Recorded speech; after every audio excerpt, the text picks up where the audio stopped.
Welcome back to Ghost Pirate Entertainment. I'm your host, Kanan Becker, and today we do another deep dive into Tubi. And with that, let's get to the list. I must not listen. I must not listen. I must not listen.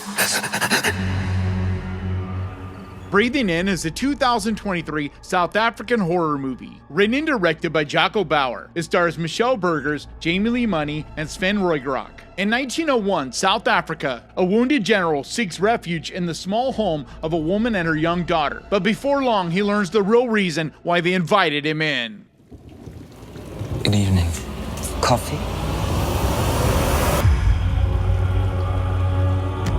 Your face. I am so excited about this movie because you guys got to understand, I comb through so many movies over the years, and the vast majority of movies that I talk about on these videos are ones I've just found from combing through stuff. And this is one of those. I think I might have heard someone mention it at one time or another, but for the most part, it was the cover that made me just go, hey, what is this? And click on it. And then pretty quickly on, I realized that the director that did this is the same one that did Gaia in 2021. And I am a huge fan of that movie. And if you enjoyed that movie, I think you'll dig this one as well. There's a lot of the same in this. The stylish way that it's shot, the creative design. It's very much a slow burn, very much about the mood and the atmosphere and the dread that is built. Because he relies on mystery in both these movies to really kind of pull you in and keep you there. And even though things are slowly moving forward, you constantly feel this feeling of anxiety and that something bad is about to happen. You just don't know what. And I feel like he did an even better job in this one because early on you get the feeling there's something creepy, and I'm not going to spoil it here, so I'm not going to give away exactly what this movie is about, but there's a very creepy, weird, witchy kind of feel to this movie.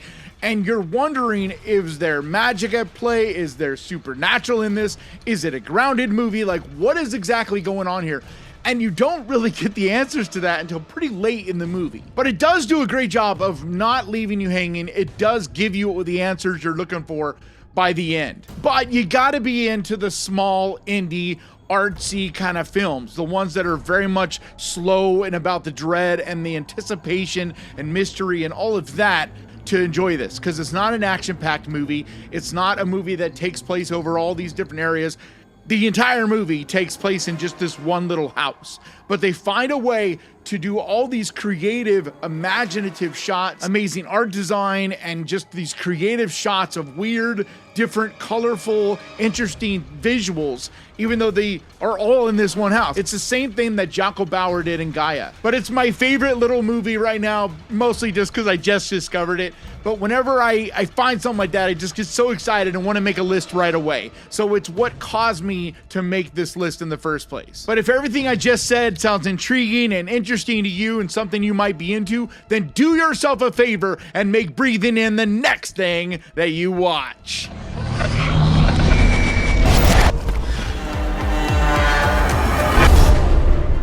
He's weak, he's lonely, and he's nothing without me. Daniel Isn't Real is a 2019 psychological horror movie. Directed by Adam Egypt Mortimer, it stars Miles Robbins, Patrick Schwarzenegger, and Sasha Lane. A troubled college freshman suffers of violent family trauma, causing him to resurrect his imaginary childhood friend, Daniel.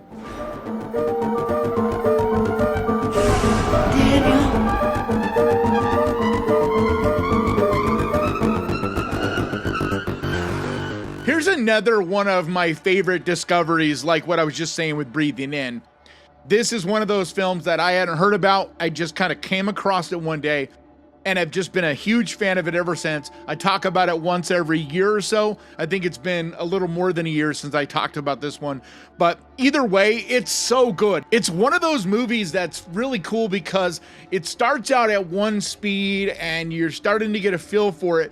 but then it slowly goes into these weird places and gets more and more trippy and bizarre and creative and imaginative as it goes. And then eventually it just goes completely off the deep end and you're left going, what in the hell is going on? But when you're done watching it, it's one of those that just gets under your skin and sticks with you long after you've seen it. But the shining star in this movie, what makes it worth seeing, is Patrick Schwarzenegger. And yeah, that's Arnold Schwarzenegger's son, but he is so charismatic, so fun, so interesting, and just entertaining to watch in this movie. And it's blown me away that ever since I first saw this, that he hasn't become more of a star and done more things, because, you know, he's in little roles here and there, but man, after you watch this, you'll agree with me. He really has what it takes to be this big, bombastic star. Either way, I think this movie is absolutely unhinged and one that I highly recommend.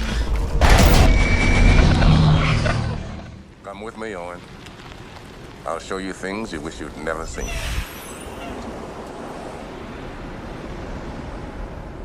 Dreamcatcher is a 2003 sci-fi horror movie, directed by Lawrence Kasdan and based on the 2001 Stephen King novel of the same name. It stars Thomas Jane, Timothy Olyphant, and Morgan Freeman. A group of friends on a camping trip discover that the town they're vacationing in is being plagued in an unusual fashion by parasitic aliens from outer space.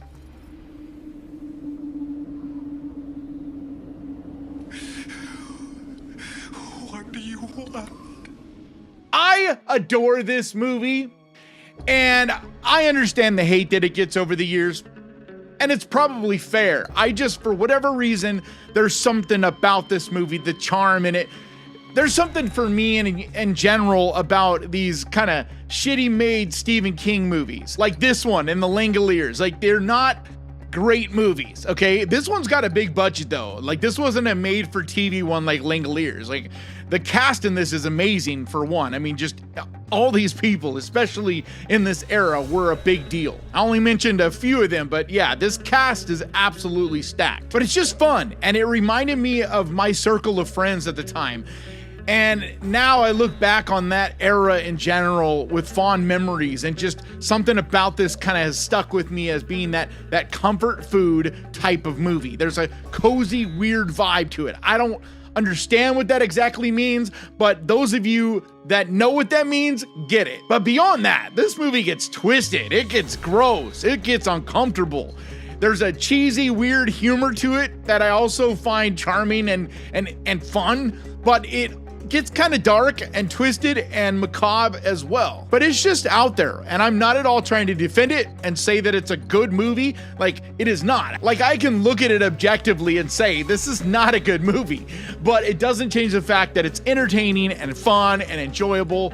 And if it's been a while since you've seen it, or if you've never seen it, I think it's absolutely a popcorn watch and one you should definitely add to your list.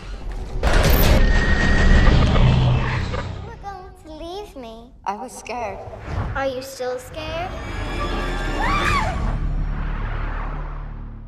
Wakewood is a 2009 Irish supernatural horror movie. Directed by David Keating, it stars Timothy Spall, Eva Birthistle, and Ella Connolly. The parents of a girl who was killed by a savage dog are granted the opportunity to spend 3 days with their deceased daughter.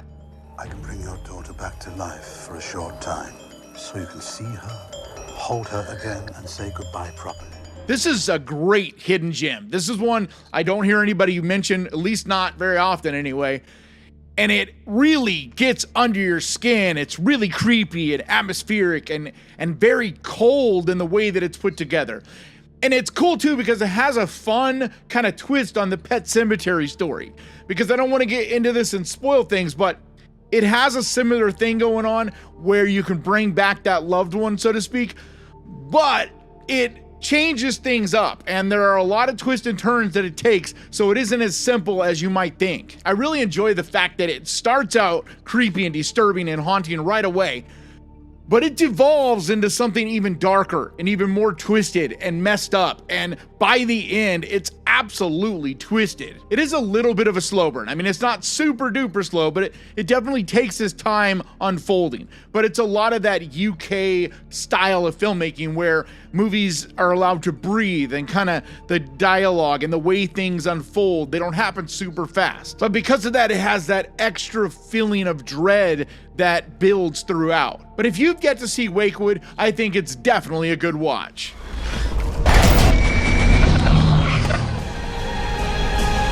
This is the end of what? Of time? Byzantium is a 2012 horror movie. Directed by Neil Jordan, it stars Jim Arterton, Saoirse Ronan, and Sam Riley. Two female vampires on the run from a kindred group take refuge in a seaside British town. I am 16 forever. It's my burden. So it just blows me away that this movie isn't more talked about, more beloved. Because as far as vampire movies go of the last 20 years, this is one of the best. It wasn't in my top 10, I'm not saying anything like that, but definitely on the list of the best, at least from the last 20 years. It is really well produced, well shot. The cast is just fantastic in it. The story is interesting, compelling.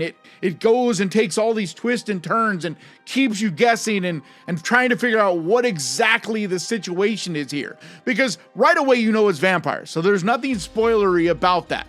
But it doesn't exactly clue you in on a lot of things. There's a lot of little changes and nuances and things on the surface that seem one way, but then by the end, you see him in a very different light. But there's also a real romance to this. There's that vampire kind of romance, not to a bullshit degree like Twilight or anything like that, but more along the lines of Interview with the Vampire, which Neil Jordan directed as well. At the same time, it's very dark, very gritty, uncomfortable, weird, disturbing. I mean, there's a lot of creepy, uncomfortable things and moments and scenes in this film. So if you're a fan of vampire movies and have yet to see this one, do yourself a favor and check it out.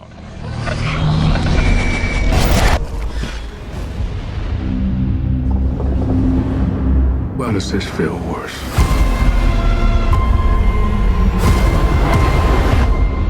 Arrival is a 2016 sci-fi drama thriller. Directed by Denis Villeneuve, it stars Jeremy Renner, Amy Adams, and Forrest Whitaker. A linguist leads a team of investigators when gigantic spaceships touch down around the world. And as nations teeter on the verge of global war, her team must find a way to communicate with the extraterrestrial visitors. They need to see me. Dr. Banks? Are you insane?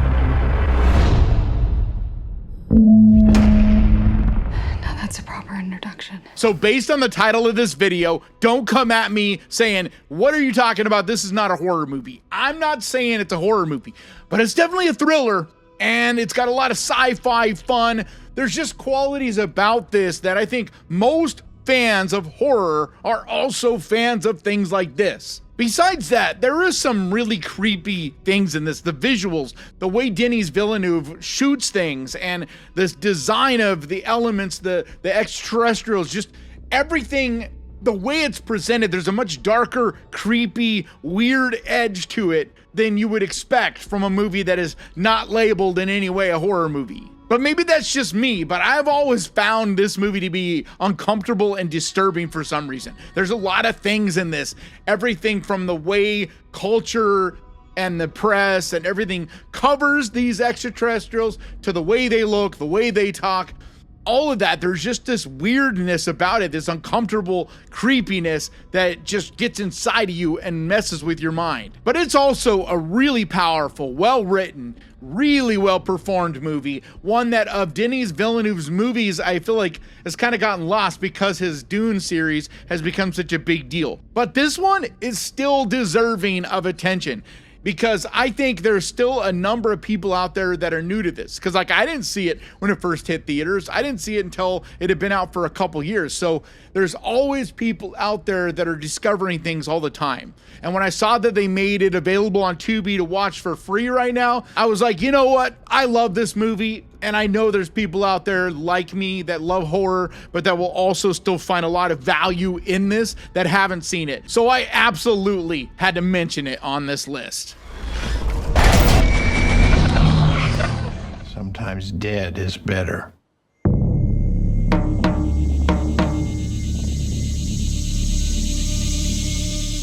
Pet Semetery is a 2019 supernatural horror movie. Directed by Kevin Kolsch, it stars Jason Clarke, Amy Seimetz, and John Lithgow.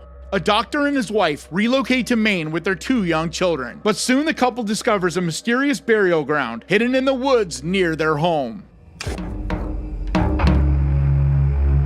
Those woods belong to something else. When this movie first came out, I tore it apart. I hated it. Everybody that would listen, I was yelling at, saying this movie was garbage and etc. And there were 2 things causing that. One, I was way too biased, especially back then, to the original. I love that movie. It's one of my favorites of all time. It is the first legit horror movie I ever saw. And even though I can see it now and look at it objectively and see that it's got flaws and it's not perfect, there is still a soft spot in my heart for that movie. I will forever adore it. So with that being said, that was one thing going against this one. The other thing was the trailer for this completely spoiled the twist. Like, how are you going to change things up, but the one main way that you change it up, you completely give away in your trailer? Seriously, one of the worst marketing moves I've ever seen in all my life. Like, just incredible flub on the marketing department from that. Besides that, this movie does have some flaws. However, when I rewatched it a couple years after it came out, and then since then I've watched it at least another time, there's a lot here to like. I really love the design. I love the changes they made, especially to the cemetery. I love the different creature type of things that are in it. I don't want to spoil things in case you haven't seen it, but there's some interesting type of things that you see flashes of here and there in this movie. And I wish we had seen a sequel to this or something that had flushed this out, this idea that this filmmaker had. I also really love John Lithgow. I am a huge fan of his, especially in the Dexter series. He was like one of the best villains ever, but I just adore that actor. He can do no wrong in my eyes. And so he's fantastic in this. I really, really love him in this. But like I said, it does have some flaws. There's a couple things, especially at the end, some choices they make that I'm not really a big fan of. I just feel like it deserves more love than it gets. And so if you haven't seen it since it came out and you just, or have heard a lot of negative things about it and have never given it a chance, I think you'd be surprised on how much you actually do like it if you just watch it with an open mind.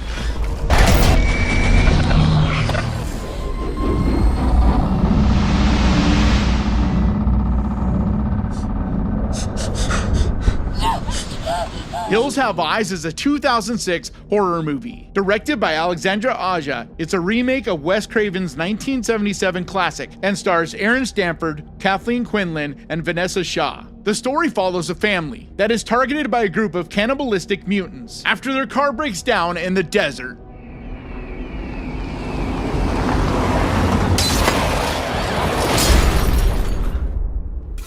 So in my life, I have seen countless horror movies. I don't even know how many, but there's only been a few that have really haunted me and stuck with me long after I had seen it. The ones that jump to mind is definitely Event Horizon. That one messed me up for a minute and really stuck with me. Another one is In the Mouth of Madness. That thing just creeped me out and really messed with my head too. But this one, this version of The Hills Have Eyes, my God. It's one of the few movies that I thought about walking out. I almost left. Like, it is so disturbing, at least for me at that time. Now, I could watch it now and it would not bother me anywhere near on the level that it did back then. But you got to keep in mind, it was a much younger version of myself. On top of that, I hadn't seen nearly, not even close to as many horror movies as I have now. I'm super desensitized. Things do not bother me anymore. Nothing scares me, and rarely does something even really stick with me. But this one, especially in that era, absolutely just destroyed me. I was so uncomfortable, so bothered by it. It ran through my mind over and over and over. But even now when I watch this movie, it's so disturbing, so creepy, so haunting, so well shot, performed. I mean, just the cast, the look of it, the style that it comes at you with, everything from even the opening where it shows the different atomic research things and their effect on people. And it's just a really cool put together movie. And that's no shade on the original Wes Craven. I just don't think that movie is nearly as haunting, at least for me. There's just something about this one, though, like in that era especially, it's so mean and menacing and cruel and just absolutely just messed up. So when I saw they added it to Tubi, I haven't talked about it in a while, and I know there's a new audience out there that haven't seen a lot of the horror movies from the last 20, 30 years. And this is one that I think if you want something that's truly haunting and disturbing, give the 2006 version of The Hills Have Eyes a look.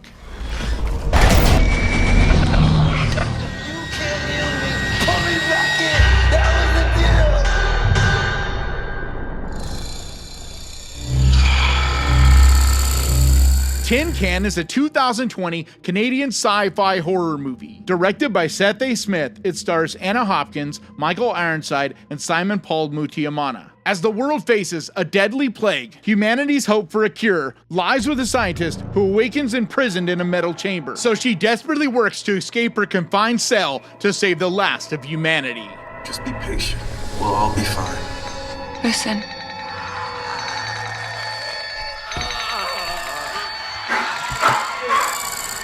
Here's a very, very small indie movie that definitely is another one that I just kind of stumbled across. But it's really good for such a small thing. I mean, it's one of those movies that you got to really keep in mind what you're getting into. This is a micro budget kind of film.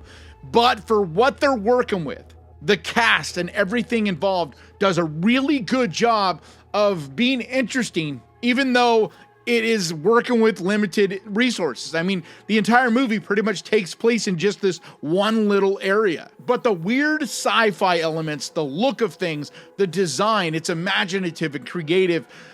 And yeah, we've seen similar things to this in the past, but it has got its own flavor. I'll just say that. The directions that it takes, the surprises that are along the way, it doesn't do exactly what you think it's going to do. So whatever movie you're thinking of that you're like, hey, this is just another one of so-and-so, telling you, this does its own thing. It does have elements inspired, of course, by other movies that we've seen with similar premises, but it doesn't do it in a way and doesn't look in the way that those did. Like I said, I mean, it is a small movie. It's not a game changer, but it does do things in its own style and flair. But for those of you out there that are fans of the sci-fi horror movies on a budget, the indie, small, creative ones, this is one to definitely give a look.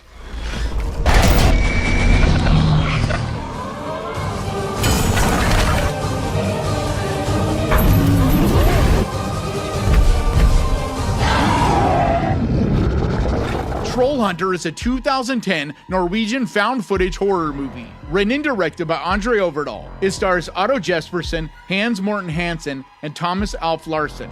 A group of students investigate a series of mysterious bear attacks, but they learn there are much more dangerous things going on.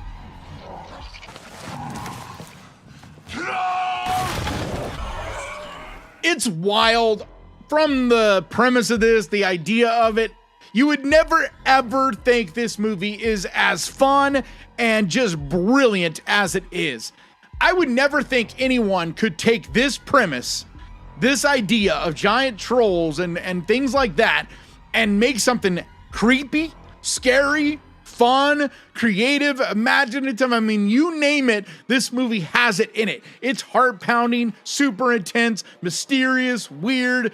It's just so incredibly fun. But it was done by Andre Overdahl, the same filmmaker that did The Autopsy of Jane Doe. So if you're a fan of that movie, I'm telling you, I think you'll dig this one too. Now, it's a very different kind of feel. It's not gonna scare you anywhere like that movie did. It's not that type of movie, but there are still creepy moments and eerie things that happen in this, but mostly it's exciting and fun and just really entertaining is the best way to describe it. But I just adore this movie, and I think it's a perfect pick for this Saturday night. So do yourself a favor this weekend, pick one of the movies off of this list, grab your popcorn and your candy, and enjoy! And like always, thank you so much for watching. Please crush that like button, and remember guys, horror can be fun, and I'll see you all next time.